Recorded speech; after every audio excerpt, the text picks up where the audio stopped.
That we sell is my competitor, and so how are we going to, how are we going to deliver something unique to you that is different? And in our case, it's all about the trust. So we will do things that a lot of the online guys will not do. We'll take back your return. You want to bring it back, bring it back. You want to send it back, send it back. You want free delivery, we're going to give you free delivery. We're stepping up all of these elements to try to differentiate ourselves versus all of these options. And that's what you have to do. You have to figure out who your customer is, and then what is unique about the way you're going to deliver to this customer versus your competitor. And my business is up significantly. My partners, Leah and Fung, could not be more supportive and excited. I've been there every day for the last couple of weeks and working on the collection. Just launched jewelry. Just launching new categories. Thank you so much. It's really fun. It's just really fun, jewels. Like rope tassels. Stuff like that. But I mean, it's something that Leandra was talking about too. You just have to have a really tough skin. I mean, whether it's coming in a comment or in a post article, it's tough. You just have to take the highlight. And that's actually where social media is interesting because not just social media, but the internet in general, it's difficult because I think what makes taking the high road significantly harder is that when something like the New York Post writes something where I sit there and go, okay, well, none of these points are true. And then within a day, it's picked up by every, and that's the problem. It's not that it was in one reporter. It's the wildfire. It's like wildfire. So I initially started thinking about the expansion. I thought about my numbers and what I'm doing and where I'm going, and I realized that as long as the site stays with me, it's never going to become bigger than me. And so that's when sort of integrating a different point of view becomes really important. And that's why I've sort of started parlaying to write about other things, and not necessarily just fashion, but things that essentially pertain to fashion, just in different capacities. If it's a book I'm reading, how that book is inspiring me, prompting this idea that is turning into a post about how I only wrote Isabel Marant because it's labeled Isabel Marant. You know what I mean? And so I think it's definitely very important to start integrating other passions of your own. You know what I mean? It doesn't only have to be singular fashion. And if you have an important, or if you, every opinion is important. If you want to convey your opinion, you should not be afraid to do that. A lot of people are very self-conscious about writing, and it is a very self-conscious thing. It's sort of like running across the street naked, like without having bikini waxed or anything. It really is. I just handed in the first draft of my book to my editor, and she's like, how does it feel? And I'm like, I just gave you my premature baby. So our LA editor is very LA, whatever that means, Our DC editor wears cardigans. Whatever DC is DC, and our Chicago editor likewise. And New York is my baby, at least on the Refinery site. So I think that as long as you feel comfortable talking about what you're talking about, the voice kind of is authentic and true to that city, and then overall, that relates to Refinery's idea of being authoritative, but not pretentious, and being resourceful.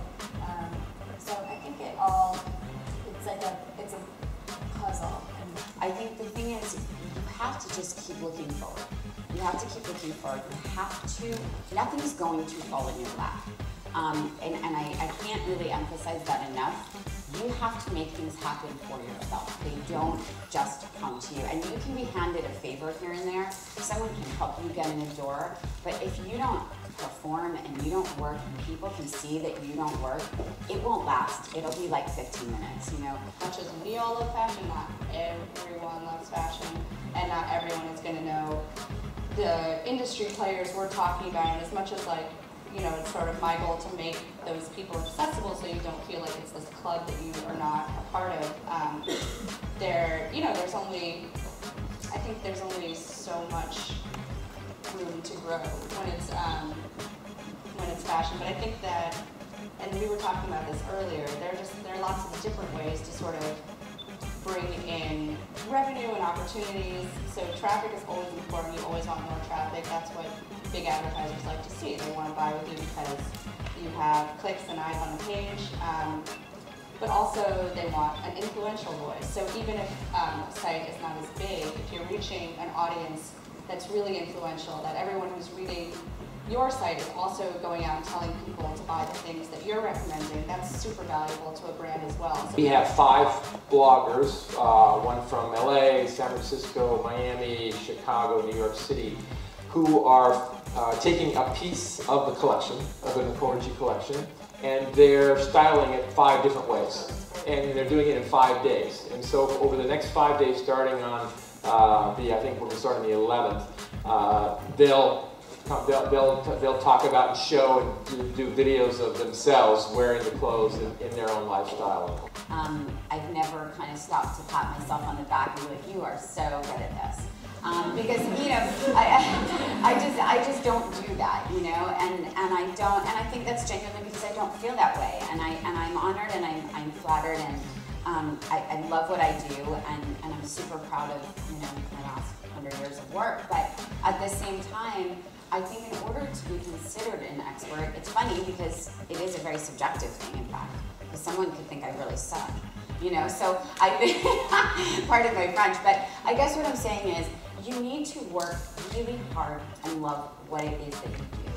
And funny enough, you will start to recognize when you're good at it, because you have the passion for it. But it really is the people that are around you and the feedback that you get that are going to actually validate you as a quote-unquote expert in your field. Because you can be like, you know what, I'm really amazing at this. And you know what, then you're an expert. But you know, to become an actual expert, the best doctor, the best lawyer, the best makeup artist, like, you have to be recognized by your peers and by people that you respect and admire and really value their opinion. And like I said, don't expect it to happen on its own. It's not going to land on you. So connecting with other people is obviously a major factor as well. It is. I mean, connecting with other people, but, you know, don't climb. Don't use people. Don't, you know, my advice that I did leave out earlier, always be a nice person. Don't ever step on people to get where you want to be. That just never works. True statement is I was told by my first and only boss that I was too nice to be in this business and that I would never make it. And you know, I learned, to be honest, from my dad, who was a real businessman, entrepreneurial, founded companies, and he's crazy smart and all that. He knew every employee, he was nice to everybody. You know, and I learned, I swear to you, I just learned from my dad, you have to be nice to people. And that's how I was raised, and that's how I am. And some people really are ruthless, and I just don't think that's how you succeed. You may succeed faster, but it won't last, and ultimately you'll hang yourself. You know? Now this is what, you know, gets me up in the morning, you know, to look at all this fashion in the room. I love the fact that you all come dressed as you have. It really is an amazing sight. The patterns and the colors and. That to a guy selling clothes. Yeah. It's really exciting.